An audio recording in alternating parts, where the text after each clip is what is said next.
Karen Peddle has stayed in a shelter on Larkhall Street for the past 2 nights. She says conditions are deplorable.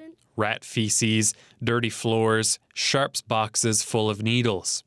She says it's not what she signed up for when she agreed to leave her tent outside Confederation Building. I'll go back into my tent with my cat because, I'm not going to no other shelter. This is why I didn't want to go in shelter. This is why I was in a tent in the first place.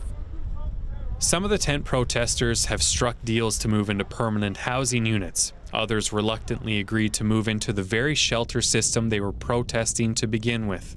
They've been placed in for-profit shelters belonging to Leonard Fair and Barb Peddle, whose units have drawn complaints from clients for years. The police arrived at the Larkhall shelter today just minutes after the media showed up. They asked to speak with Karen Peddle in private. She says they were called after she refused to transfer to another one of Fair and Peddle's shelters until she could speak with the housing officer. Get my family back together is the most thing. Get a unit.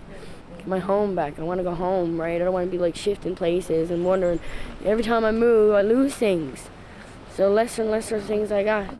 NDP leader Jim Dinn watched everything unfold this morning. With all the talk of houses versus housing options, he says this is neither.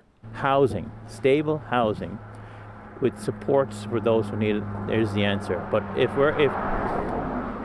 when I think of an emergency shelter, it's an emergency.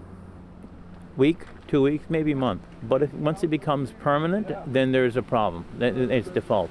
If Karen Peddle chooses to go back to a tent, she'll have options. Another encampment has sprung up here behind Colonial Building, closer to services and bathrooms, but no closer to a permanent solution. Ryan Cooke, CBC News, St. John's.